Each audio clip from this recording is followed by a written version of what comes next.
Could the Mariners trade Andres Munoz for an all-star third baseman? What if Ketel Marte made his way back to Seattle? We'll explore all that and more coming up here in the return of Fan Fiction Friday. Colby, hit it.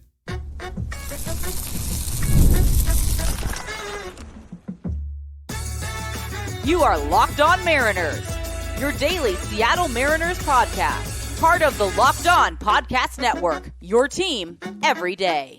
Ahoy, sailors. It is Friday, October 4th, 2024. This is Titan Gonzalez and Colby Patnode for the Locked On Mariners podcast, part of the Locked On Podcast Network, your team every day. Fan Fiction Friday is back, folks. And if you're new to the show or you just need a reminder of what Fan Fiction Friday is, very simple. Our listeners send us their Mariners trade ideas and we react to them and we grade them on the 20/80 scale, 20 being the worst, 80 being the best, of course. Before we get into this week's batch, shout out to our title sponsor today, Booking.com. Yeah, the right state can make you a fan of any city, even your baseball rivals. Book today on Booking.com, the official accommodation partner of Major League Baseball. Get the Booking.com app today. And if you want to hear from me and Colby even more and help support the show, check out our Patreon. The link is in the description and you can sign up for a free 7-day trial. And I just want to extend my congratulations to Kevin Martinez, who has been named the Mariners' new president of business operations. An excellent choice by the Mariners organization. And no matter how you feel about the rest of the Mariners organization, Kevin Martinez is a lovely person. We've had him on the show before, and he truly cares about this fan base. He truly cares about the Mariners. And I couldn't think of a better choice for this role, and he is absolutely going to crush it. So congratulations once again to Kevin Martinez. So let's get into your trades here. Chum the Hammerhead is going to kick us off.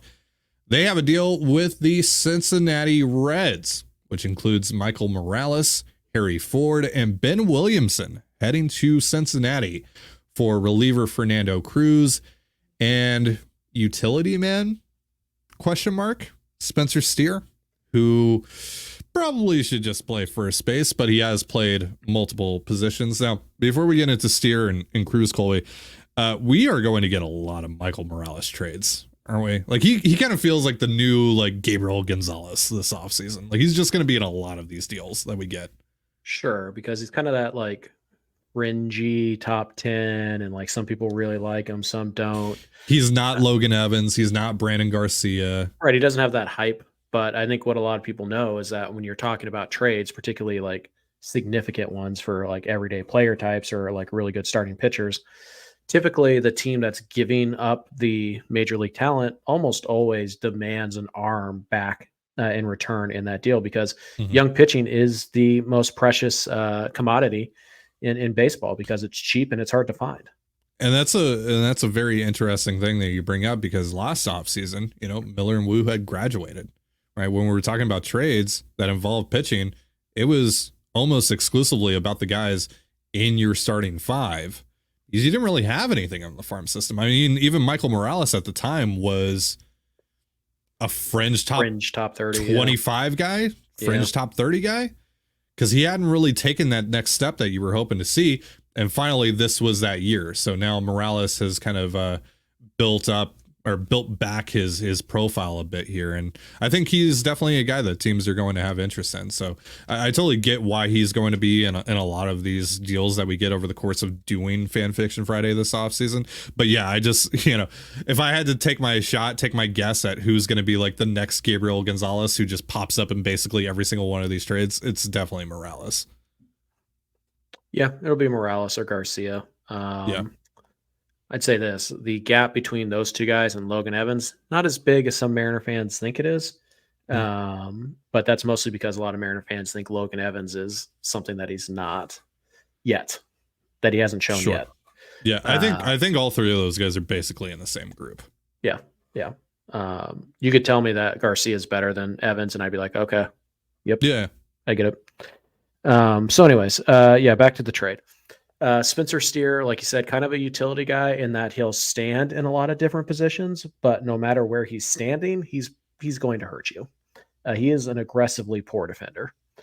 pretty much every, including first base, by the way, aggressively poor at first base even. Mm. So what you're really trying to buy here is the bat. And when you look at some of the positives for Steer, he's been an everyday player for the last 2 years. He's played in 156 and 158 games the last 2 years. Durable, plays all over the place. Stands in multiple positions, I think is a more appropriate way to say it. You get him for 4 years. He's only going to be 27. He's got pretty good pop, 20 home runs this year, 23 the year before. Also quite a few, 37 doubles in 2023, 34 doubles this year. And he even managed to steal 25 bags this year. After last year, he stole 15. He also walks a ton, over 10% in all three of his, one, kind of cup of coffee and then the 2 full seasons. It's been over 10, 11%. Career 10.6% walk rate. The strikeout rate is really good, only 21.1%. So in theory, you would think this is a guy that, this is exactly the type of bat you need. The problem is that he was bad this year, particularly when compared to last year, because the slash line 225, 319, 402, batting average down about 45 points, on base down about 45 points, slugging down about 60 points across the board. He was only a 96 WRC plus this year. And keep in mind, this is a guy who plays half of his games at the Great American Ballpark, which is a bandbox. So, do you know what his splits are? Do you have them there? I don't. I can get them real fast. Memory serves, he was pretty good away last year from Great American Ballpark, but I'm not quite sure this year. But anyways, you look at it, he's the prize of this deal. Cruz is a nice addition. He misses a lot of bats, but great splitter. Yeah. He's not a high leverage guy because you can't trust him to throw strikes frequently enough. So he is, not a throw in, and he helps in the middle of your bullpen. He's not a high leverage arm. He's not significantly swaying this deal one way or another. So, this year Steer, better on the road than at home. Yeah, pretty significantly too. 107 WRC plus on the road, 86 at home. And keep in mind, WRC plus does take into account the ballpark. So on the road, obviously it's harder to hit on the road than it is. Here are the slash lines just for more context. Right. Away slash line 234, 325, 412. At home 216, 312, 392. So he wasn't even slugging at home. Not that he was slugging much more on the road, but at least it was north of 400. Yeah. It's a guy still 107 WRC plus. You want to give up Harry Ford for that. You want to give up Michael Morales for that. Like, I look at this deal and I say it's not an egregious overpay, but I don't think that I trust Spencer Steer enough. I don't think he provides enough value defensively to be a valuable everyday player. Keep in mind, he played 158 games last year, couldn't crack 2 WAR because that's how bad the defense is. Despite having a 117 WRC plus, despite hitting 38 doubles and 20 home runs and 15 stolen bases, he's just that poor of a defender. So this is a flawed player. And you're talking about giving up Harry Ford, Michael Morales, and Ben Williamson, 3 guys who could be major league ready this upcoming season. Yeah. I think this is a bit too much. And honestly, I think if you ask the Reds, they'd probably say, not really enough because we don't know what Williamson and Ford are going to be. So I don't see this deal getting done. To me, Steer I don't trust the bat to rebound well enough. And for him to be an acceptable everyday player, I think he's got to be, a 130 WRC plus type of guy because the defense is that bad. I think the compensations in the ballpark, because we're talking about a 26-year-old guy who's still pre-arb. Right. In 2023, he slashed 271, 356, 464 is 117 WRC plus. He's got some, nice things here, like even this year, 20.9% K rate and then a 10.2% walk rate. Awesome. 20 plus home run pop. Again, has been better on the road than at home. So there's definitely going to be some pretty high selling points on Steer from Cincinnati. So if you want Spencer Steer, you're going to probably have to pay something similar to this package that you're presenting here. For me, though, I'm probably out, and I think you're probably targeting the wrong Reds infielder. Yeah. I'm going to give this deal like a 45. Like it's in the ballpark. I'll give it a But 50. I I'll give it a wouldn't 50. I wouldn't make this trade if I were Seattle. I think I can do better for that Yeah. package than Spencer Steer, just because I don't trust that the bat is going to be good enough to overcome the issues of his defense. And before we move on to the next trade, Ty, Oh, we do have wow. some Yeah. news. Yeah. We Yeah. do I have just some saw that news. as well. Yeah. The Randy Arozarena trade is complete. Yeah. And it is literally somebody none of us talked about whatsoever. It's not Teddy McGraw and it's not Walter Ford. No, it is a pitcher. Yep. And it is Ty Cummings. Yeah. Who I know, Ty, I believe you had in your top 30. I think he snuck in there at the back end. He was in my top 30. I forget if he made the master list or not. So the final trade ends up being Brody Hopkins, Aiden Smith, and Ty Cummings for 2.5 years of Randy Arozarena. Ty Cummings also a 2023 draft pick. Yes, I believe so. Day 3, I believe. Yeah. I still feel great about that trade. Oh, amazing. Yeah. Yeah, that's yeah. I mean, like, honestly, if not Ty Pete, it's not, even if it had been Teddy McGraw. All right, now that it's complete, in the spirit of Fan Fiction Friday, let's grade it. For the Mariners end of things, 70. 70, yeah. Yeah, and again, it's not because we don't like Brody Hopkins and Aiden Smith. We like those guys a lot. No, that's why it's not an 80, because it hurts losing Aiden Smith and Brody Hopkins. They gave up significant assets to get him. It's just they got him for 2.5 years. He was pretty good when he was here for the first, half a year. And now you still have a really good, all-star-ish quality player for a couple guys who have a ton of tools, but still have a lot of risk about even getting to the big leagues. It's a no-brainer deal for Seattle. You do that 100 times out of 100. If you do that again this winter a couple times, do it. Don't even think twice about it. Yeah. All right, so we have more of your trades to react to in just a moment. But first, a reminder, this episode of the Locked On Mariners podcast is brought to you by Tonal. For those of us who thrive on getting stuff done, including workouts, every minute counts. That's why you need Tonal, the smart strength training system that takes the guesswork out of working out so you can make sure you're making the most out of every rep. Tonal is the world's smartest and most effective strength training system that helps you get stronger. Powered by AI, Tonal learns with every rep so it can deliver workouts personalized just for you. Tonal learns from your movement and provides suggested weight recommendations for every move with detailed progress reports. They even create personalized program and workout suggestions or recommendations based on your individual goals. It's like having a personal trainer at home with you, as Tonal will optimize every workout just for you. Unlike traditional gym equipment, Tonal uses adaptive digital weight to advance your training techniques. From professional athletes to the Mama 3, Tonal is trusted by thousands who have become their strongest. Right now, Tonal is offering our listeners $200 off your Tonal purchase with promo code LOCKEDONMLB. That's Tonal.com and use promo code LOCKEDONMLB. That's LOCKEDONMLB for $200 off your purchase. That's Tonal.com, promo code LOCKEDONMLB for $200 off.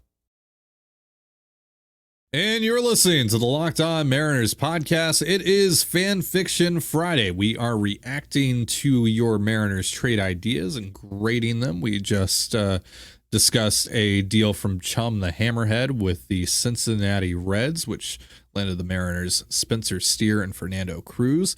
Now we turn our attention to this trade from RC. It's another deal with the Reds.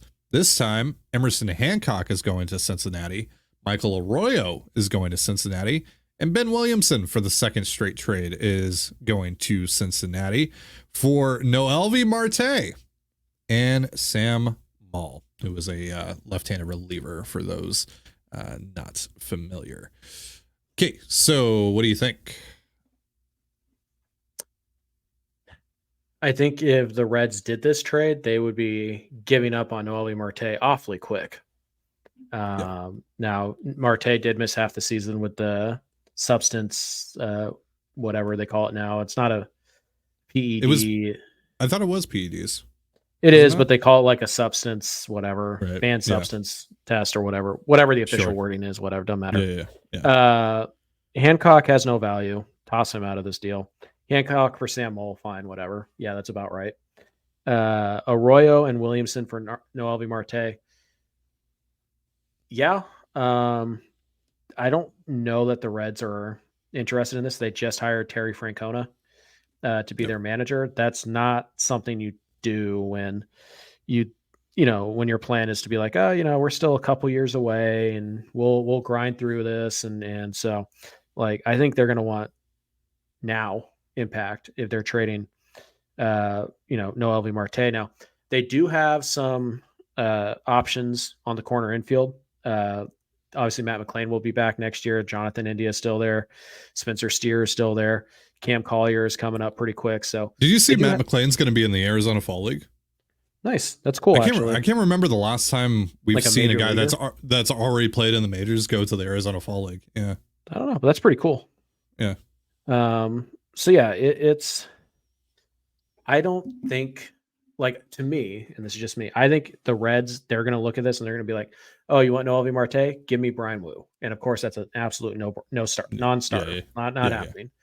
But it's not impossible because the Reds do have a lot of infield talent. Obviously, they have Ellie De La Cruz, they have India, they have Steer, they have they'll have McLean coming back. Cam Collier again, like is charging fast. Edwin Arroyo is a guy that they like. So they have some infield depth. And Noelvi Marte had a very bad year on top of the PED suspension. So, it could make sense that they could dangle Noelvi Marte out there to go get better. But if they're going to dangle Marte, it's not going to be for prospects. They're going to want. So I think Marte would be like a really nice get for the Mariners. Like, yeah, go get him, put him at third base, see what happens. It's not ideal because again, not a track record. Right. You had some sort of vision for him. Not a track record of success in the big league level. He was okay in 2023, but obviously he was a disaster this year. Has the one punishment on the rap sheet already. And, if you're going to go with a huge question mark at third, you kind of have to go get a veteran second baseman that would more or less quash the whole Cole Young opening day second baseman thing, or should at the very least. But the upside is real. So I don't mind the idea of getting Noelvi Marte. I just think that if the Reds are going to trade Noelvi Marte, they're going to go trade him for somebody like Jesus Luzardo, somebody to help their rotation right now. And I just don't think Seattle has the pitching like. Yeah, I just don't think this works for Cincy. I mean, like if this was a Luis Castillo trade, which would be hilarious if they had traded Luis Castillo for Noelvi Marte, I think that probably works. Yeah, I think they're going to want like a mid-rotation starter for Noelvi Marte. Yeah, so because it doesn't work for the Reds, at least in my opinion, that's where this deal kind of ends for me. The compensation in general isn't awful, so I'll give it still like a 40. But yeah, I'm thinking 35 just because like trading a 22-year-old with the upside of Marte and getting, a 19-year-old who's a kind of at least nationally is seen as like a fringe top 100 prospect. It just doesn't make any sense for Cincinnati. So like they're not trying to reset the clock a little bit here by getting a little bit younger. So yeah, it just doesn't make enough sense for Cincinnati for me to go much higher than 35 or 40. I think I stumbled upon the correct trade actually. Noelvi Marte for Jesus Luzardo. That's something I could see happening. The Mariners don't have a Jesus Luzardo, and don't tell me Emerson Hancock is, because I'll laugh at your face. I like the creativity of going, with Noelvi Marte as your third baseman, but it's just, I don't think you line up well to get that deal done. Next trade here from ZZ Jam. Mariners get Ketel Marte from the Arizona Diamondbacks for JP Crawford, Cole Young, Tyler Locklear, Michael Morales, and Reed Van Scudder's in here too. All right. So where to begin with this? Ketel Marte is coming off of like a fringe MVP season. He's still under club control for 3 more years on a very team friendly contract. Might be 4. I can't remember. I think there's an option at the end. I think the only way you're getting Ketel Marte straight up is if you're trading Logan Gilbert, George Kirby to Arizona. I don't even know if they would do Marte for like Miller or Wu. Maybe Miller. But I mean, I feel like at the bare minimum, it would be Miller. Yeah. And they'd probably be like, give us Logan Gilbert. He's got 3 years of club control left. Marte has 3 years of club control left. Logan Gilbert and Ketel Marte, are they roughly the equivalent in terms of like performance Plus, the Diamondbacks have major pitching issues. They just fired their pitching coach last night.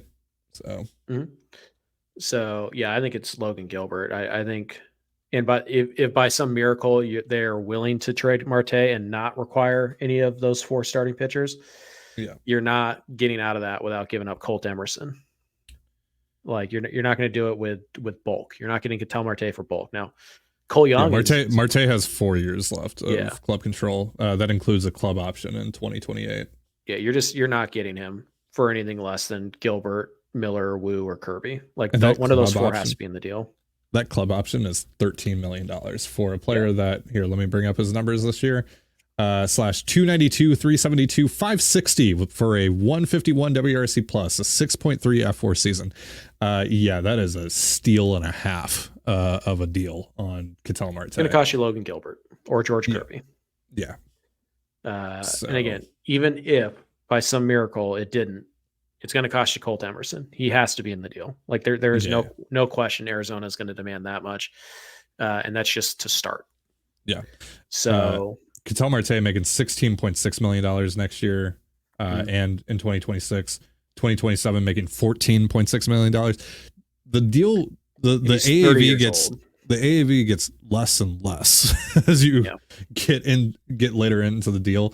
That is just, I don't even know how they pulled that off, frankly. Yeah. So just on that basis alone, your trade is kind of invalid. But I tell you what, if the Mariners could get Ketel Marte for this trade package, 80 for the Mariners. Yeah.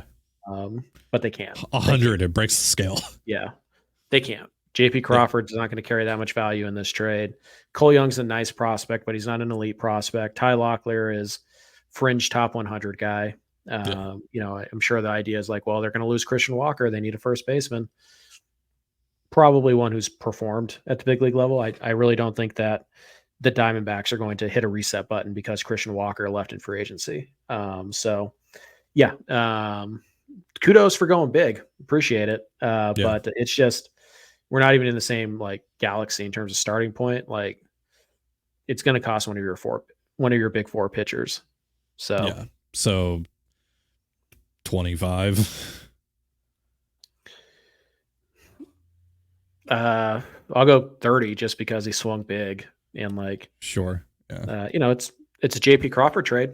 I didn't know how many of those we'd see this year. So I go 30, like 32 and a half, maybe. 32 and a half. All right. It's just so like wishful thinking. It's too wishful thinking for me to give it much more than that. Appreciate the effort, but it's just not a reasonable starting point. All right, so we got a few more of your trades that we're going to be reacting to here in just a moment. But first, a reminder, this episode of the Locked On Mariners podcast is brought to you once again by Booking.com. Explore those U.S. cities you always secretly wanted to learn more about. With hotels, bed and breakfast, vacation rentals, resorts, and so much more on Booking.com, you might just find your perfect stay even in your baseball rival city during the postseason. Even an Orioles fan or a Guardians fan can have a good time in New York no matter what happens on the diamond this October. You can drown your playoff woes with a New York slice or celebrate advancing to the next round with a delicious chopped cheese, all while taking in the autumn vibes in Manhattan and capping it all off with a great stay in the city. Booking.com delivers exactly the right U.S. stay for you, and the right stay can make you a fan of any U.S. city, even your baseball rivals. Booking.com, booking.yeah.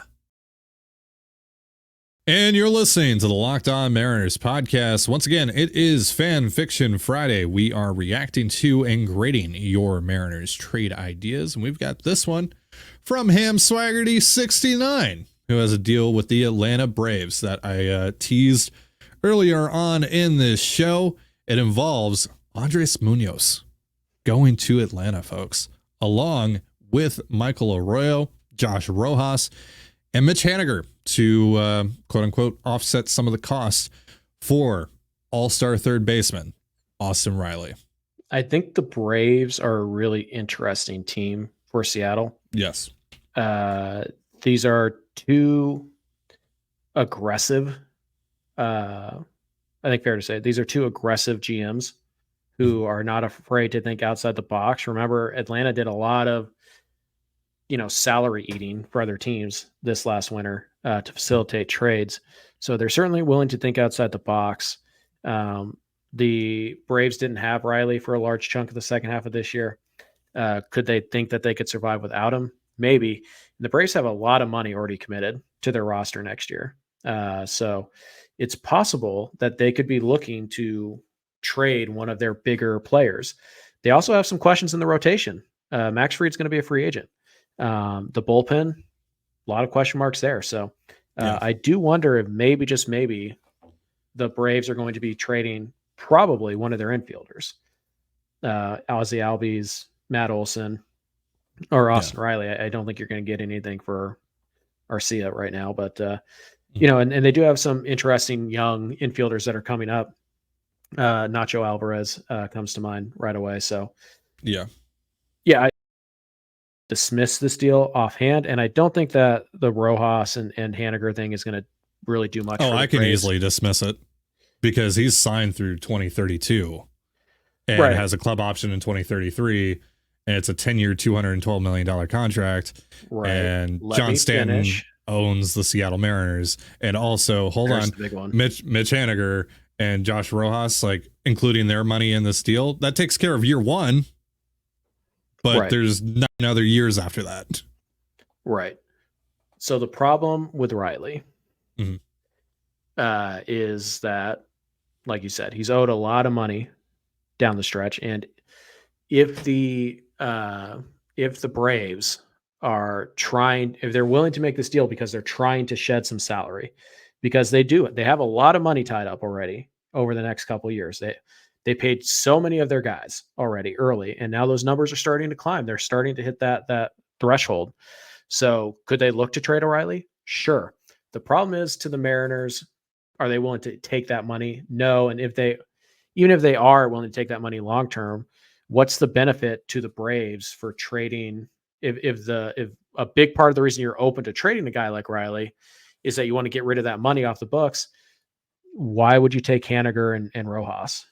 Right? It kind of defeats the purpose, and you're doing it for Munoz and Arroyo. Arroyo's a nice prospect, and Munoz obviously helps right away. But I just think the money, when you start to involve all of that, what goes into that, it just shuts the deal down right away. I just think that there is too much money exchanging hands here. I don't think this is something that John Stanton would eat. And I don't think Jerry would want to be tied down to this contract long term. And then, by the way, he has to go out and he has to replace Andres Munoz now. So I think this is a really creative deal. And if money wasn't involved whatsoever, there was no money complicating thing. Like if Riley was just I don't know, ARB2, like this would be a really fun deal, like a really creative, fun deal that I could see happening. I think just once you start adding in Riley's contract, it just gets to the point where it's just like, I don't think the Mariners are making that commitment. So, I mean, Rojas and Haniger, even if we lob them off of this trade, Munoz and Arroyo for Riley, pretty interesting. But I think the Braves are probably going to say no to that, just in terms of the value they're getting. And I think the Mariners are going to say no to that just because of the cost, the contract to acquire that you'd have to take on to acquire Riley. I think that they would view that as limiting, debilitating, unfortunately. I'm conflicted on how I want to grade this because it is really creative. It is very interesting. But it's also at least a 50. But it's also a non-starter for the Mariners. Right, but it's a non-starter in a way that's a lot more fun and creative than the Ketel Marte one. Oh, 100%. So I'm not gonna give it like a 20. Like, I'm not debating that, right? But do I want to give it a 50? I'll just give it a 40. I'll just give it a 48 because I'm in between a 45 and a 50. I think it's a 50 at least. Really fun deal. But again, I just think things get really sticky with the money. And, unfortunately, it's really hard to overlook that when your owner is John Stanton. And one of the things that we do great here is realism. right? That is baked into our grading process, along with creativity and all that. So, because it's not super realistic, I can't give it any more than a 50, but it is very creative and it's a fun deal. It would be a really fun deal if it came down that way. So, kudos. Yeah. All right. So Jenny has 2 trades here. They're both Luis Castillo trades, so we can kind of tackle these at the same time. We got a lot of Luis Castillo trades. Yeah. So you wound up, by the way, Colby picked all these trades out. So you wound up picking this one, or these 2 rather, from Jenny. So the first one is Castillo, Ford, I assume Harry, right? I would think so. And Ty Pete for Matt Olson. The second one is Castillo for Jordan Westburg. Trade with the Orioles, of course. And then use the money to sign Santander, Christian Walker. That part we'll ignore regarding the trade, because that's just a hypothetical. I mean, these are all hypotheticals, but you get what I'm saying. Right. So, all right. So Olson. So Castillo, Harry Ford, Ty Pete for Matt Olson. I know you've had the idea of swapping Castillo for Matt Olson in general. Yeah. So what do you think about tacking on Ford and Pete to that deal? I'm out. I think Castillo for Olson straight up is pretty fair. Olson is not a 55 home run guy like he was in 2023. That's not who he is. But both guys are making about $23 million, about 22 on the payroll over the next few years. Castillo has 4 years left on his deal. Olson has 5, but length of contract for guys who are both over 30 years old, Castillo, I think pitches next year at 31, if I'm not mistaken, 31, 32. Olson will play next year as a 31-year-old. So age, remaining money, all that stuff, pretty similar. You're just getting an extra year of Olson, which may not be a good thing. Like I know that it's like, oh, well, you get more club control with Olson. It's not a good thing if you're talking about a 20 or a then 35-year-old who's set to make $22 million. And then there's a club option for another year. But yeah, so I think Olson for Castillo straight up, it's pretty interesting because again, the Braves do need some pitching. The Braves do have, I don't want to call it excess offense, but their lineup is their strength. Their rotation is a bit of a problem. So I do think that, Castillo for Olson, the money works out just totally fine. The Mariners could really use some thump in the middle of their lineup. The Braves could really use some starting pitching, especially if they lose Fried this winter. I think it makes a good deal of sense. But when you start tacking on like legitimate prospects like Ty Pete and Harry Ford, I just think now you've swung too far in one direction. Because I think that, Castillo for Olson is pretty much a fair swap. They're roughly the same style or same type of player, like in their tier list. They're roughly in the same grouping there. And ultimately, the Braves would shed about $22 million of future payroll off the books by doing it. And that $22 million is so far down the line for the Mariners that it's really not going to be that much of a factor. So I was with you right until, if you want to add like Harry Ford and or Ty Pete and they give up like one of their prospects that maybe you like that fits your mold a little bit better, fine. But straight up adding 2, top 100-ish prospects to get this done, I'm out. Particularly after the year that Matt Olson just had wasn't that great.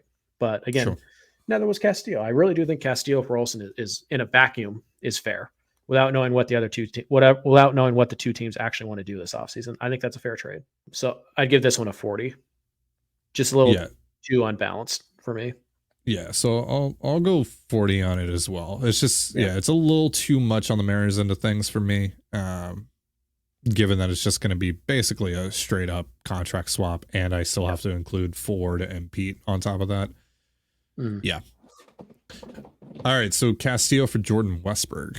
Castillo to the Orioles for Westburg, which Castillo and the Orioles could make sense here if they lose Burns. Yep. And it does seem like this Orioles new ownership group is more willing to spend than the last ownership group.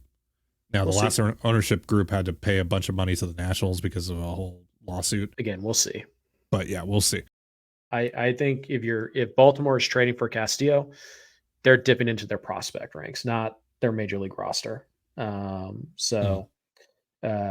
think this is a little too optimistic on what Castillo can get you.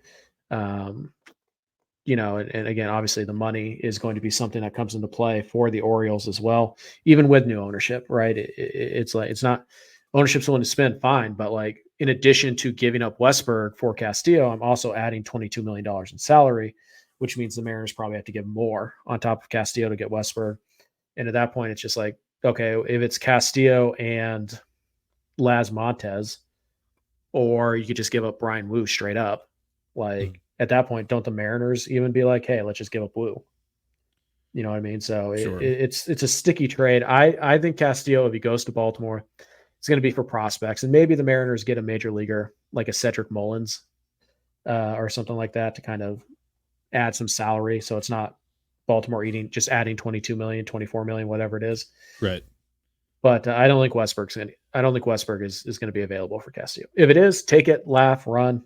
And but I would do that. I would do that deal 100 times out of 100. Yeah. But look, even for how worth that contract Castillo still is, the Orioles would still be doing you a favor in that regard. Yeah. And they know that. And they're not going to trade you Jordan Westburg while also taking on all that salary. Yeah. Now, if you're willing to take on like half of the salary, maybe they'll trade you Jordan Westburg for Luis Castillo. But yeah, maybe. Probably not, but maybe. Yeah.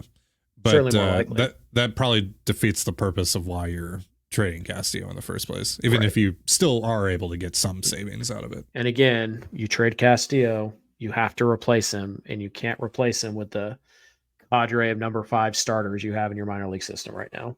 You have to go out and get somebody else, right. And that's going to cost money. So, as the trade was presented to us, no money changing hands or anything like that, I'm going to give it a 35, 40, somewhere in that range, just because. Yeah, I'm going to go 35 on this one. Yeah, it's not that realistic of a expectation with trading Castillo right now. Agreed.